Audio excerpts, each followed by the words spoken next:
Olá, pessoal, boa noite a todas e todos. Espero que estejam todas bem, na medida do possível.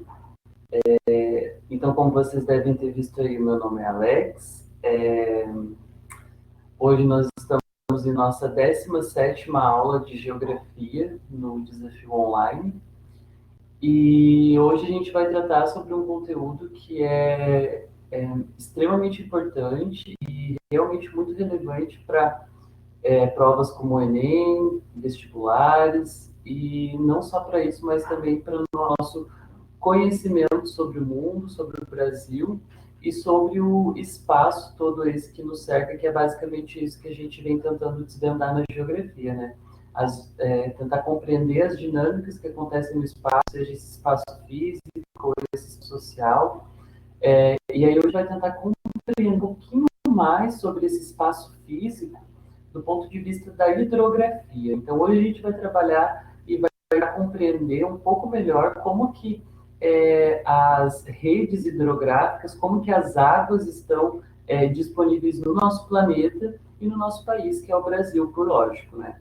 Então, a gente vai tratar de conceitos bem introdutórios, vamos começar realmente vendo o que é cada coisa, como que se organiza, como se identifica, e aí, para começar essa aula, eu queria mostrar esse videozinho aqui para vocês que está na tela, que é um vídeo da Agência Nacional das Águas. A Agência Nacional das Águas é a agência responsável por gerir e cuidar e planejar toda a água que existe no território brasileiro.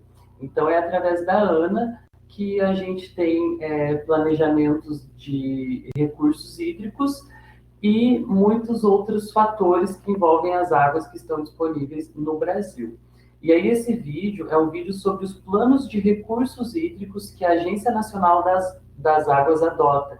Então, nesse vídeo a gente vai ver qual é o principal plano que a ANA tem trabalhado agora para tentar ser eficiente nessa gerência das águas do Brasil, porque pensem vocês na importância que tem a água para a vida do ser humano, né? Então, a gente precisa que a água do nosso território seja bem gestionada, que a gestão seja eficiente e que a gente tenha bons planos de recursos hídricos. E aí aqui eu trouxe para vocês também, para a gente conhecer essa Agência Nacional das Águas, depois vocês podem entrar, ela é um site, é uma agência vinculada ao governo federal, lógico, então tem site e várias informações, blog, publicações, vídeos, mapas. Então é uma ferramenta muito boa e um recurso fundamental para a gente estudar essa questão da hidrografia dentro da geografia. Então, esse videozinho ele tem 4 minutos e 53, ele foi produzido pela Agência Nacional das Águas e publicado no canal da ANA. E aí, esse vídeo fala sobre os planos de recursos hídricos e o enquadramento das águas. E aí, assim, gente, esse vídeo, por que a gente vai ver ele, né? Eu acho que isso sempre vem à nossa cabeça, assim, por que a gente está fazendo alguma coisa? Então, o que eu posso dizer para vocês é que estamos vendo esse vídeo para conhecer e ampliar os nossos horizontes em relação às águas que a gente tem no Brasil e em relação à agência que é responsável por cuidar dessas águas. E dois, para saber como que essa agência tem pensado na gestão desses recursos hídricos dentro do Brasil. Então, é fundamental que a gente tenha essas informações, né, nesse momento da vida em que a gente é surpreendido com tantas coisas, né? Então, até aqui na cidade de Pelotas, que é onde eu moro, no início do ano, a gente estava vivendo uma situação de estiagem. Então, a barragem Santa Bárbara, que é a barragem que leva água para boa parte da cidade, ela ficou alguns metros abaixo do nível mar. Então, isso tudo tem algum meio ambiente. Quando isso acontece, é porque o meio ambiente foi impactado de alguma forma. E por isso é muito importante a gente saber quais são os planos de recursos hídricos que o governo federal tem pensado para as águas que estão dispostas no Brasil. E aí, então, eu vou dar play aqui no vídeo rapidinho. E se tiver tendo algum problema de reprodução aí para vocês, por favor, tentar tomar alguma atitude.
Bem, gente, então, assim, esse vídeo da Ana, ele tem a intenção, como eu falei para você agora há pouco, de demonstrar para a população como que a Agência Nacional das Águas tem trabalhado no sentido de planejar os recursos hídricos que existem no Brasil. E aí, como vocês podem ver, que eles falam em vídeo que eles estão bem do plano para a preservação do.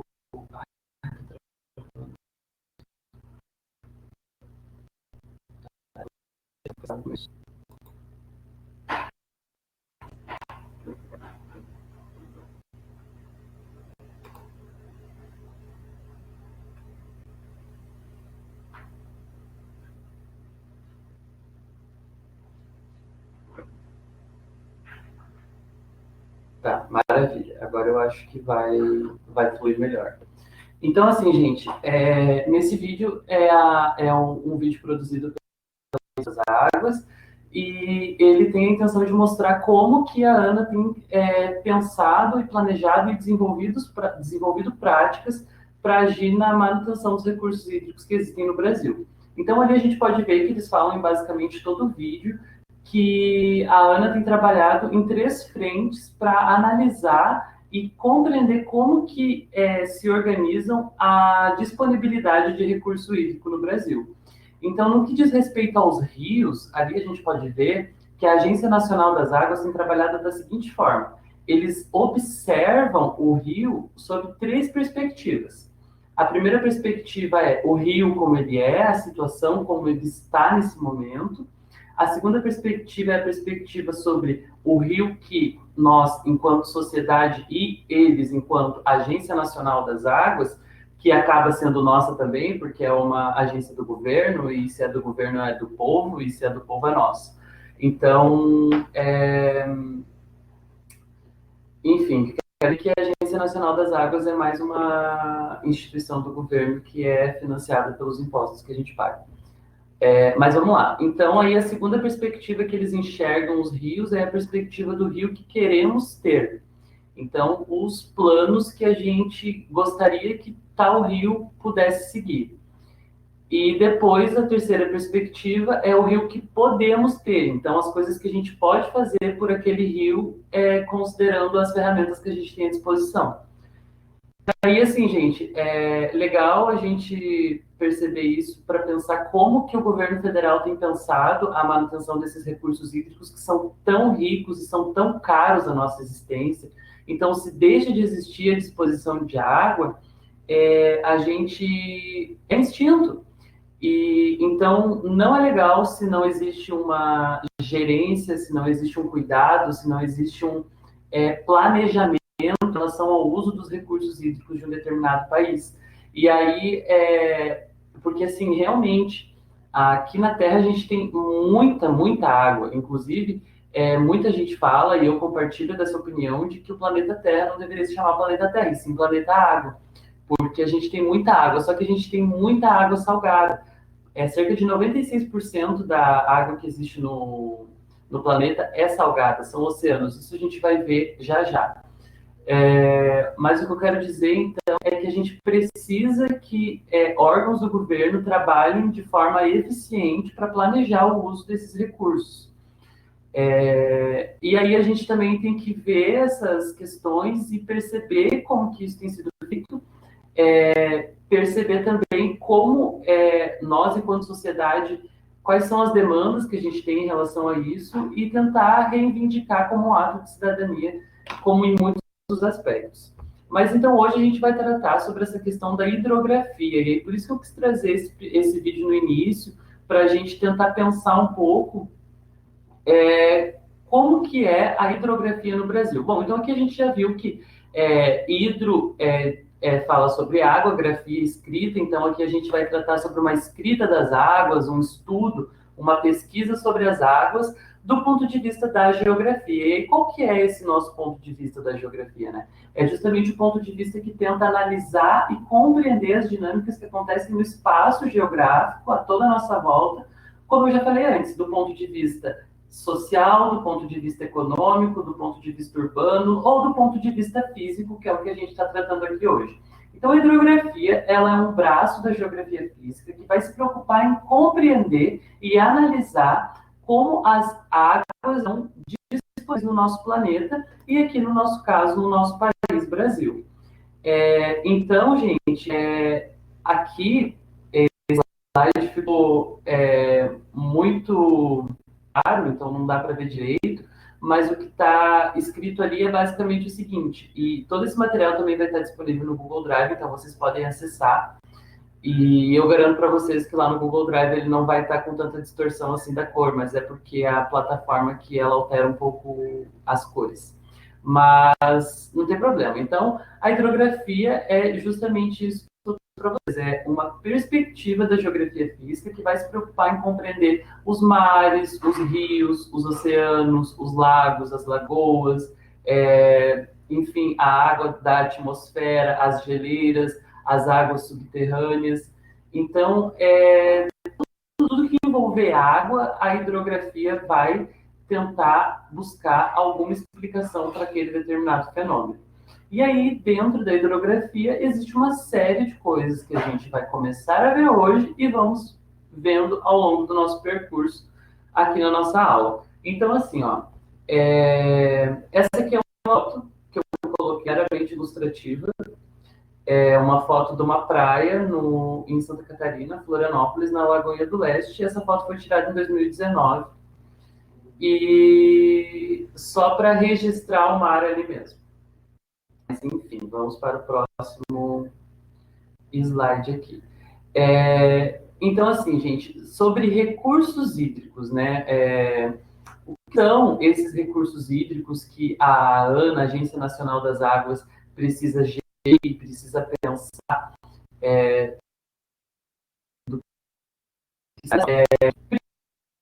primeiro,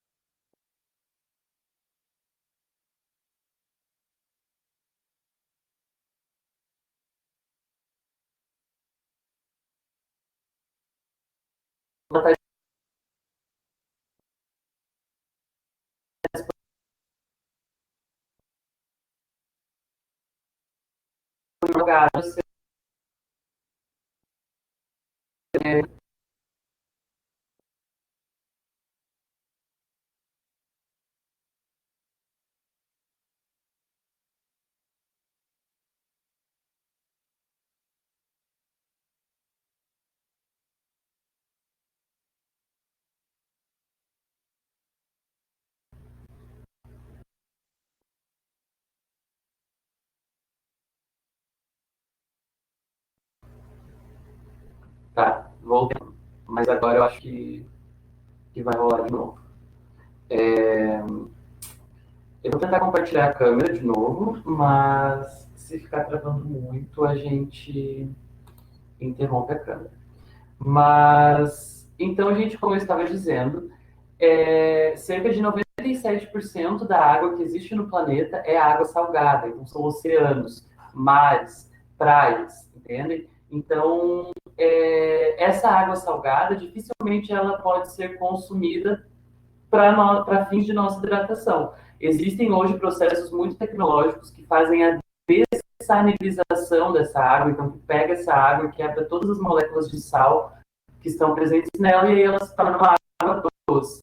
Mas é um processo muito caro, é um processo a longo prazo e acaba não sendo muito rentável para os países. Então, todo o planeta Terra tem se segurado há muito tempo nesse todo 2,5% de água doce que está disponível no mundo.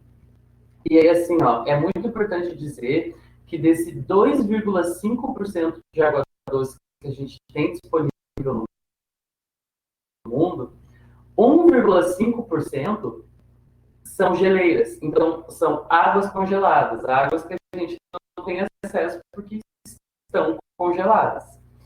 E o 1% é aproveitada em todo o planeta Terra. Então, assim, de 2,5% de água doce que existe no planeta, a gente tem como disponível para usar apenas 1%, porque 1,5% da. Ah, eu vi um negócio da câmera aqui, só um minuto. Ai, gente, olha, aula online é isso.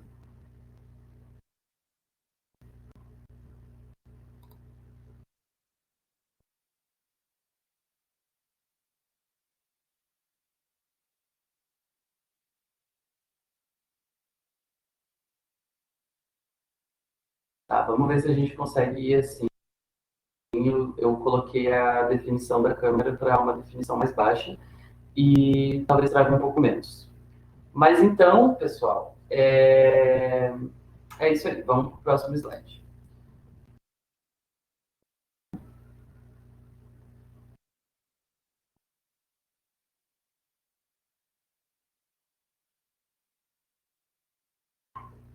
Tá. E aí uma questão muito importante que a gente precisa saber dentro desses estudos em hidrografia é o ciclo hidrológico. O que é esse ciclo hidrológico? É o ciclo da água, basicamente, né? Então, é a movimentação que a água faz na atmosfera para que ela se renove e seja preservada no planeta, né? Então, o ciclo hidrológico ele consiste basicamente numa relação de troca de energia que é feita entre a superfície terrestre, vamos pensar assim, entre o chão e o ar, assim, é uma troca de energia feita entre a superfície terrestre, o solo, o chão mesmo, com a atmosfera e com o calor, com o frio. E aí o que acontece? Existe a água no planeta, e aí por conta do calor, por conta da presença do sol, pela presença de plantas, essa água é evaporada.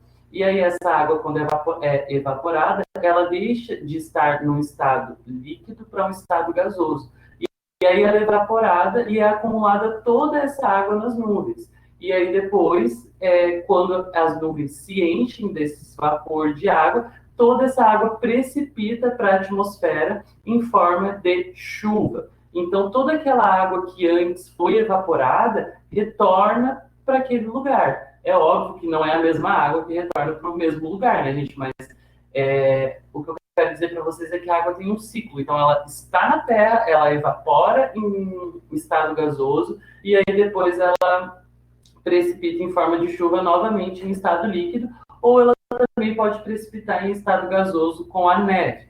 Mas, gasoso não, sólido, desculpem, com a neve. Mas aqui no Brasil, dificilmente a gente tem regiões que nevam, né? Esse ano, aqui no Rio Grande do Sul, em Canela, até nevou, o que foi um fenômeno climático muito significativo para o Brasil, assim, porque a gente nunca pensa que poderia nevar no Brasil, mas esse ano o frio foi tão intenso que chegou a nevar. Mas, enfim, o que eu quero dizer para vocês é que o ciclo hidrológico ele consiste basicamente nesse processo de evaporação da água, depois essa água se condensa e aí ela fica acumulada em forma de gotículas de água nas nuvens, e aí depois ela precipita de forma líquida de volta para a Terra. E aí essa água que vai de volta para a Terra, ela vai encher os rios, ela vai entrar, se infiltrar no subsolo e aumentar a quantidade de água subterrânea, ela vai agir de várias formas. Então, e aí é muito importante a gente ressaltar também que as árvores, as plantas, os corpos vegetais, eles fazem um processo que é a evapotranspiração, que é quando essas árvores e essas plantas transpiram e aí essa água também é evaporada, uma evapotranspiração para as nuvens e essa água se acumula e aí, mais uma vez, ela precipita em forma de chuva na atmosfera. Então, percebam que a água ela está sempre num processo, ela está sempre num ciclo. Ela, num momento, está na Terra, depois ela já evapora e aí fica acumulada como gotículas de água, e aí depois essas gotículas se acumulam e toda essa chuva cai. Então, a água ela tem um ciclo, e esse ciclo é conhecido como ciclo hidrológico. E aí, quando vocês virem falar sobre o ciclo hidrológico, vocês já podem pressupor e presumir que está se tratando sobre o ciclo da água e sobre o ciclo que a água tem nesse processo de evaporar, condensar e precipitar em forma de chuva. Então, a água existe em forma líquida, ela evapora de forma gasosa, ela se condensa e ela precipita em forma de chuva líquida ou chuva sólida, que seria neve. Mas a neve não se aplica muito no Brasil, porque a gente está no Brasil e aqui no Brasil não tem muita neve. Só aleatoriamente que tem neve, que nem teve neve em Canela esse ano, mas foi aleatório também. O que eu quero dizer para vocês, então, é que a água tem um ciclo e esse ciclo é conhecido como ciclo hidrológico. E esse ciclo hidrológico, com certeza, é algo que é super cobrado em provas do Enem, nas provas de geografia, porque é uma questão que tu precisa interpretar. Então, eles te colocam lá diretamente o ciclo hidrológico e aí depois tu precisa saber do que se trata esse ciclo hidrológico, quais são as etapas dele. Então, aqui nessa imagem, vocês podem ver bem ilustrativo as fases do ciclo hidrológico, né? Então, aqui é a evaporação, a condensação e a precipitação, como eu falei para vocês. E aí, aqui a transpiração das plantas. E aí, essa água, quando ela chove, ela se infiltra no solo, ela aumenta a quantidade de água subterrânea e ela se acumula nos rios, fazendo com que os rios sigam o seu fluxo. Então, o ciclo hidrológico é uma questão muito importante dentro dos estudos em hidrografia e é uma ferramenta, uma concepção, um estudo muito importante para nós que se propomos a estudar a geografia, para conseguir compreender como que a água se renova ou não em algum lugar, como que aquela água que antes estava em algum lugar, agora está acumulada em forma de gotículas de água, para que depois essa água chova de novo, e, enfim, siga fazendo o ciclo hidrológico.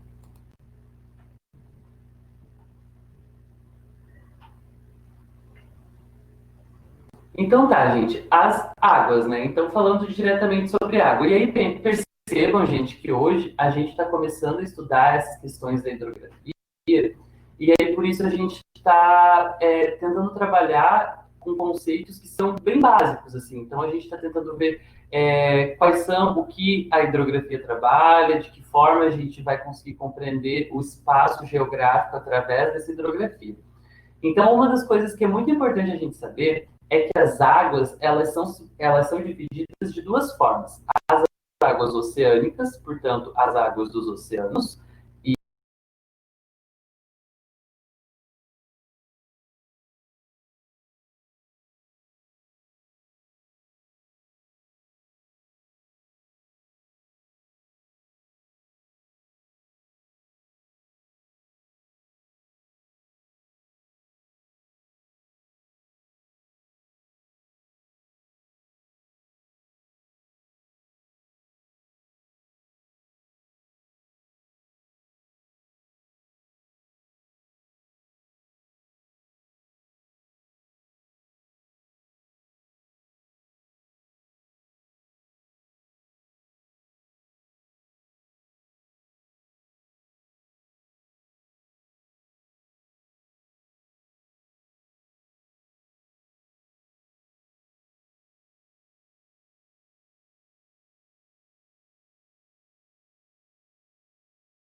E aí, quando eu digo oceanos, eu digo mares. Então, oceanos e mares, água salgada, oceano, água salgada, e as águas continentais, que são as águas que estão no continente. Então, nos continentes. Então, a gente tem as águas que estão no oceano e as águas que estão nos continentes. E aí, os continentes, América do Sul, Ásia, África, Europa, Oceania, América do Norte, Central, enfim. Então, vamos ver como que a gente caracteriza uma água oceânica ou uma água continental. Então, assim, ó, a primeira coisa que a gente precisa saber sobre as águas oceânicas é que, existe uma diferença entre oceano e mar. Então, quando eu falo, quando eu ouço, quando eu leio a palavra oceano, eu preciso saber que está se tratando de uma massa gigantesca de água. E essa massa gigantesca de água como eu posso dizer para vocês, realmente muita água, por isso uma massa gigantesca de água. E aí, características para a gente perceber das águas do oceano e das águas dos mares que se diferenciam. Então, uma água no oceano, ela vai ter uma quantidade de sal mais baixa em relação a uma água que é classificada como uma água do mar. Então, tem o teor salino menor e a temperatura das águas no oceano são muito baixas. Alguns estão, inclusivemente, congelados. Então, o oceano é aquele grande conjunto de água que a gente vai ter, enquanto o mar são as águas do oceano que chegam até as costas dos continentes, que chegam e formam a praia. Então, o mar seria o lugar onde banhistas vão tomar banho e, enfim, as pessoas pescam, praias, praia do cassino, enfim. O mar, ele é a água do oceano que chega até o continente. E aí o oceano, propriamente dito, ele é toda aquela extensão de água que se vai, assim, que a gente só consegue acessar de barco, né?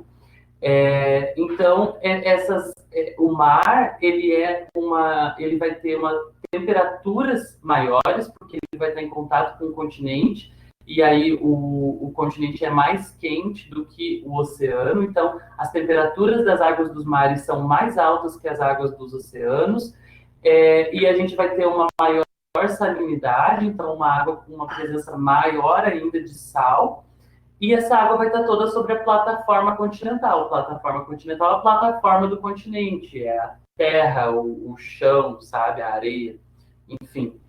E aí os mares, eles podem ser classificados em três formas. Então percebam que aqui a gente está falando sobre as águas oceânicas, e aí as águas oceânicas podem ser o oceano ou podem ser os mares.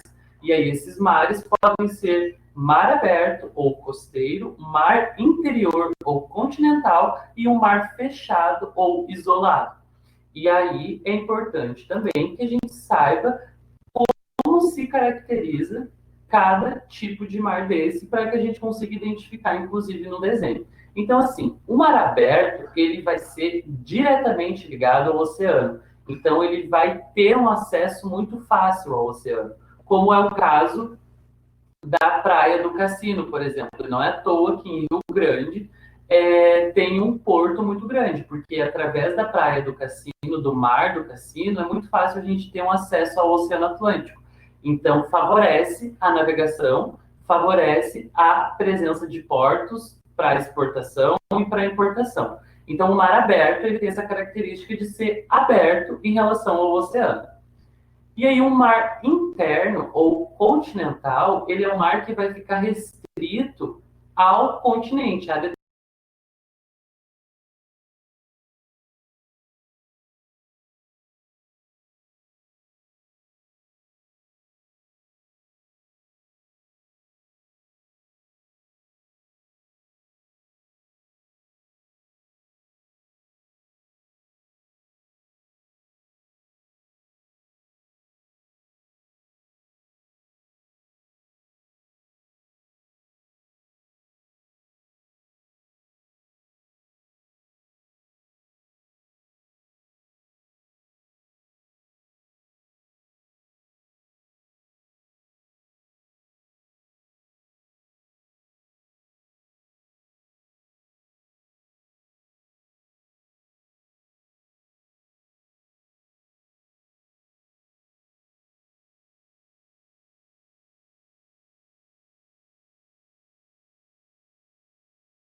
determinado continente, mas ele vai se ligar, às vezes, por um estreito ou um braço do mar ao oceano maior. Então, eu poderia citar para vocês o Mar da China, por exemplo. O Mar da China, ele está dentro do continente asiático, mas ele se liga através de um braço pelo mar, pelo Oceano Pacífico. Então, os mares internos, ele tem essa relação de estar internamente dentro de um continente, de um determinado território. E aí ele é ligado por um pequeno estreito ou um braço que faz com que ele tenha relação com o oceano de fato. E aí a gente tem o mar fechado, que o próprio nome já pressupõe, se o mar aberto ele tem uma relação completa com o oceano, o mar fechado, ele não tem ligação direta nenhuma com o oceano, ele é um mar fechado. Então, é um mar, um conjunto de água oceânica que não se liga a nenhuma grande porção do oceano e está dentro de um território específico. Então, gente, a diferença entre os mares é importante a gente saber, porque muitas dessas coisas podem vir de forma surpresa numa questão ou numa prova do Enem, por exemplo. E aí, então, se a gente tem as águas oceânicas, como eu estava falando para vocês, que a gente tem os tipos de mares, que a gente tem águas oceânicas, que a gente tem praias, a gente tem também as águas continentais. E essas águas continentais são as águas que estão no continente. Então, quando a gente ouve a palavra continental, diretamente a gente tem que relacionar o continente. Então, as águas continentais são as águas do continente. Dos continentes, né? Lembrem que a gente tem a América do Sul, a África, a Oceania, a Ásia, a Europa, a América do Norte, Central. Enfim, essas águas dos continentes, elas podem ser classificadas em algumas categorias também. E aí, a primeira categoria de água continental que a gente vai ver aqui são os rios. Talvez porque também sejam os mais comuns. O slide antes desse foi sobre o mar aberto, o mar interno e o mar fechado, Yasmin.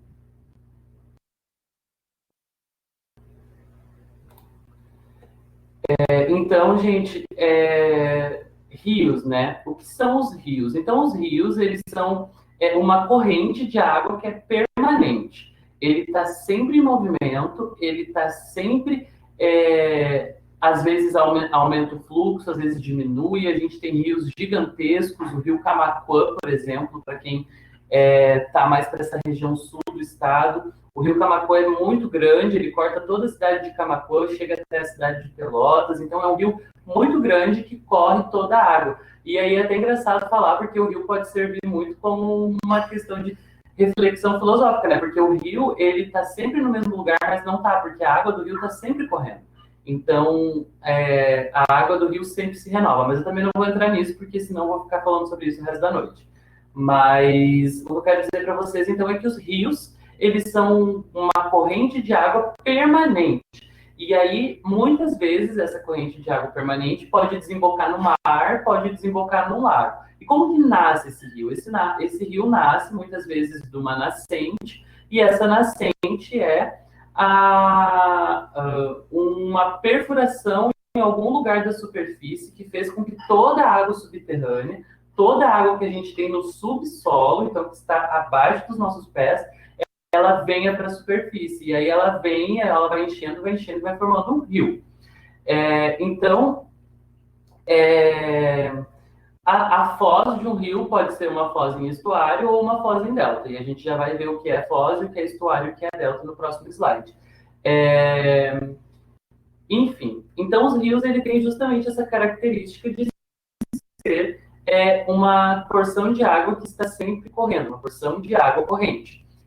E aí, todo rio ele tem uma foz. E essa foz, o que é a foz? A foz é o lugar onde o rio desemboca. Então, se eu tenho um rio e ele vai desembocar no Oceano Atlântico, vamos supor, vamos aqui, ó, imaginação, suposição. Vamos lá, o nosso rio Geografia, aqui coloquei o nome do nosso rio de Geografia, ele desemboca no Oceano Atlântico. A foz do nosso rio seria no Oceano Atlântico. Nosso rio geografia teria como foz o Oceano Atlântico, porque é o lugar onde ele desemboca, o lugar onde ele termina.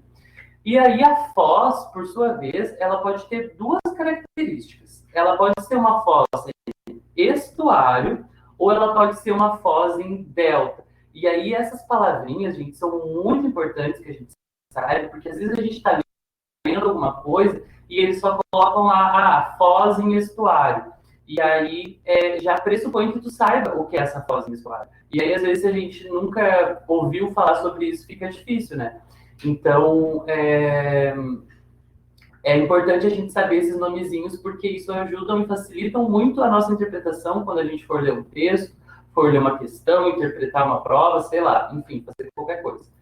E aí a foz em estuário, ela vai ter uma característica que é uma foz larga e que não tem a presença de ilhas, porque pensem assim, se um rio ele está sempre correndo, ele também está sempre carregando sedimentos, carregando plantas, carregando animais, enfim, muitas vezes carregando lixo, né, gente, que a gente precisa falar sobre a poluição, mas isso eu também deixo para as aulas seguintes.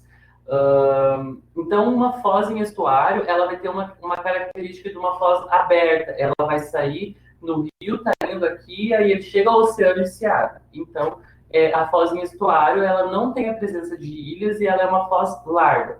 Já a foz em delta, ela é uma foz, um término, uma desembocadura do rio estreita. Então, o rio sai de forma estreita e se formam pequenas ilhas, como nessa imagenzinha aqui, que vocês podem ver, que se formam essas pequenas ilhazinhas verdes, são acúmulos de sedimentos que o rio carrega, e aí na foz dele esses sedimentos vão ficando acumulados. E aí quando esses sedimentos acumulam, eles formam pequenas ilhazinhas, que formam e caracterizam uma foz de um rio em delta. Então a diferença entre estuário e delta é principalmente essa, que as foz em delta, elas formam ilhas no final, e as foz em estuário, elas têm uma relação mais aberta, elas não formam ilhas e desembocam diretamente no oceano.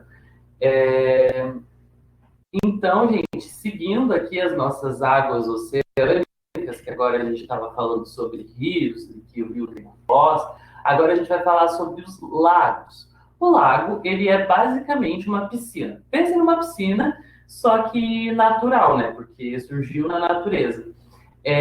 Um lago, ele é uma quantidade de água que se acumula numa região baixa da superfície. Então, tem a superfície, isso aqui seria a superfície, e aí aqui tem uma região que desce. Essa região que desce vai se acumulando água, acumulando água, acumulando água, e aí toda essa água que fica acumulada, ela vai formar basicamente uma piscina, mas eu digo para a gente pensar como se fosse uma piscina, porque ela tem delimitações. Veja essa imagem que eu coloquei aqui. Esse daqui é um lago, e esse lago, percebam, parece uma piscina, porque ele tem delimitações. Então, um lago ele é um acúmulo de água, um acúmulo de massa líquida, num determinado local da superfície terrestre, e ele fica ali acumulado porque é bastante água, e aí a água se infiltra, e aí depois que a água não consegue mais se infiltrar porque já saturou muita presença de água, aí ela passa a ficar sob a superfície. E aí, como é uma região baixa, uma região em vale, em V, vale, V, sabe? Uma região que desce, essa água fica acumulada de forma muito tranquila. Então, os lagos se formam bem nesse sentido, um acúmulo de água, água da chuva ou água subterrânea que sai do subsolo para a superfície, e aí formam os lagos. E aí, a principal característica do lago é que ele tem uma delimitação.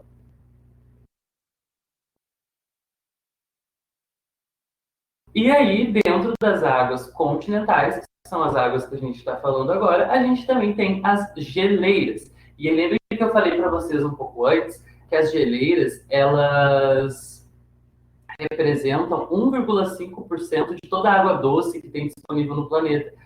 E é uma água doce que está congelada. E aí vocês vão me dizer, Alex, mas o aquecimento global não está derretendo as geleiras? Com certeza sim. As geleiras estão derretendo, o nível do mar está subindo, tem um monte de bactéria que estava congelado, que agora está sendo descongelado, mas eu também não quero apavorar ninguém, por isso eu não vou entrar sobre isso aqui. Mas as geleiras existem e elas são um acúmulo de água que está congelada. e essas geleiras estão congeladas porque elas são todas nos polos da Terra, no Polo Norte e no Polo Sul.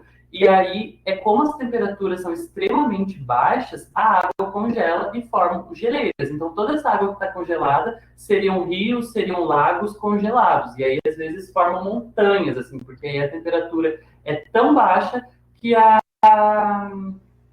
que as montanhas também congelam. E aí vocês poderiam me perguntar, Alex, mas e por que que as temperaturas são tão baixas? Bom, aí a gente tem que ir lá para a nossa aula de climatologia e relembrar o fato de que a Terra é uma elipse e que o Sol está iluminando a Terra de forma perpendicular. Então, toda a iluminação que o Sol, não só a iluminação, mas também o calor que o Sol manda para a Terra, é dissipado de forma desigual no planeta Terra. Então, a gente tem regiões que são próximas à linha do Equador, e a linha do Equador é aquela linha imaginária que corta o planeta em duas fatias.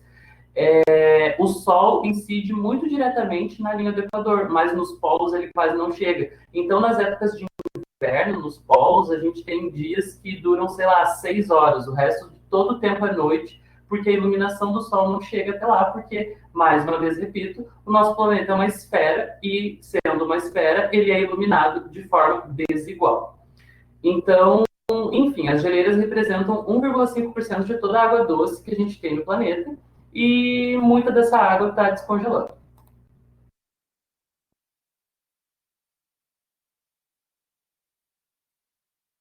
Aí, assim, hidrografia no Brasil. Aí agora a gente estava vendo, então, questões mais gerais, assim, do que é hidrografia, o que ela estuda, quais são as classificações, como que a gente pode compreender a água. E aí agora, por óbvio, a gente tem que tratar sobre o Brasil, afinal de contas, estamos no Brasil, né?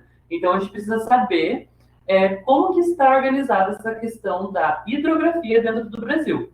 E aí a gente já sabe uma informação fundamental, que é que a Agência Nacional das Águas é o principal órgão responsável por cuidar e fazer a manutenção desses corpos. Mas também é responsabilidade nossa, como cidadão,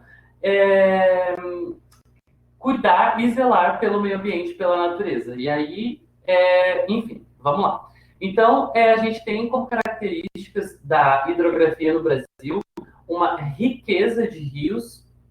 Então, a gente tem muitos rios, a gente tem uma presença de grandes rios que cortam alguns países, como é o caso do Rio Amazonas, que se estende até a Bolívia. A gente tem uma predominância de rios com foz em estuário. Então, lembrem que a gente viu aqui atrás que a foz em estuário é aquela foz larga e que adentra o mar de forma muito rápida. A gente tem uma predominância dos rios de planalto, então os rios que têm uma presença num relevo mais plano, planalto, plano e alto, né? A gente planalto, plano e alto. Então, um rio alto e plano. A gente tem o regime dos nossos rios, eles são todos pluviais, então eles enchem muito nas épocas de chuva. Então a gente tem um regime de chuvas que faz com que a manutenção dos nossos rios seja muito bem feita. E aí quando não chove, esses rios sofrem com isso, sabe? Então, por isso que a seca, a falta de chuva, a mudança no clima, a crise hídrica e a crise climática são coisas que a gente com certeza não só precisa, mas também vai conversar. E, enfim, então os nossos rios dependem dessa presença de chuvas para que eles existam. E aí a gente tem aqui dentro do território nacional 3 grandes divisores de água, que é a Cordilheira dos Andes, que fica nos Andes, o Planalto das Guianas, que fica nas Guianas no norte do Brasil, e o Planalto brasileiro. Então a gente tem essas 3 perspectivas sobre o relevo que se tornam extremamente são divisores muito significativos para toda a água que a gente tem no Brasil, porque a Cordilheira dos Andes, sendo muito alta, ela influencia na dinâmica dos rios. O Planalto das Guianas, sendo um planalto diferente do Planalto brasileiro, ele também influencia na dinâmica dos rios e de todos os corpos hídricos do Brasil. E o Planalto brasileiro é a mesma coisa. Então, a gente tem esses 3 grandes divisores das águas no Brasil. E aí aqui eu trouxe para vocês um mapinha para a gente analisar, e aí é óbvio, a aula de geografia não pode faltar mapa, eu compactuo com essa ideia de que usemos mapa nas aulas de geografia. Não vou passar nenhum mapa para vocês pintarem, não se preocupem, mas vamos analisar esse mapa aqui que eu coloquei, que ele é um mapa das bacias hidrográficas do Brasil. E aí percebam que ele está dividido em cores, a gente tem cores diferentes em cada lugar em que uma bacia de um determinado rio é predominante no Brasil. Então a linha azul mais escuro, ou talvez em cinza, dependendo da perspectiva, mas aqui é onde está o nosso pontinho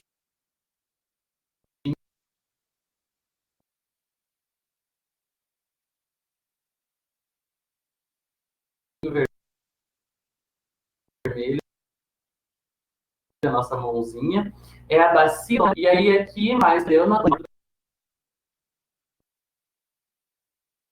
aqui mais abaixo a gente tem a bacia da região leste do Brasil, e aí aqui em rosinha a gente tem a bacia do Rio Paraná, que fica no Paraná, na região sudeste do Brasil, e aí aqui no Rio Grande do Sul a gente tem influência tanto da bacia do Rio Amazonas, quanto dessa bacia do Rio Tocantins, que aparece aqui em laranjinha. E aí aqui em verdinho a gente tem a bacia do Rio São Francisco. Então percebam que no Brasil a gente tem uma grande quantidade de bacias hídricas, de corpos hídricos que fazem com que no Brasil a gente esteja muito bem abastecido de água. Agora, o que nos resta como sociedade, como cidadãos e enquanto seres que de alguma forma vivem numa sociedade democrática, é reivindicar que o governo federal estabeleça políticas públicas para a preservação dessa água. E não só para preservação, mas para manutenção, porque hoje, como a gente viu naquele vídeo que eu mostrei no início, vários setores da sociedade necessitam da utilização de água. Então a gente precisa de água não só para a nossa necessidade básica, que é se hidratar e sobreviver, mas a gente também precisa de água para navegação e para exportação e importação. Então as relações econômicas estão diretamente relacionadas com as águas. A gente tem um uso muito grande de água em diversos setores da sociedade. Então a gente tem a agricultura que usa muita dessa água, as indústrias que usam muito dessa água, a sociedade como um todo hoje está envolta em toda uma produção em que utiliza a água de alguma forma. E aí o que a gente precisa fazer é pensar em estratégias para que essa água seja mantida e para que a gente tenha uma boa gestão dessa água. E isso tudo a gente vai ver nas próximas aulas, gente. Então, por hoje era isso que eu tinha para trazer para vocês sobre a hidrografia no Brasil. Eu espero que tenha ficado entendido boa parte ou muita coisa para vocês. Estou totalmente aberto e à disposição para tirar dúvidas. A gente também tem um grupo de monitoria do desafio online. Quem tiver com alguma questão, por favor, que se manifeste. E no mais, eu agradeço a presença de todo mundo aqui. Essa aula foi muito boa para mim, com certeza aprendi muita coisa. Espero que para vocês também tenha sido útil de alguma forma.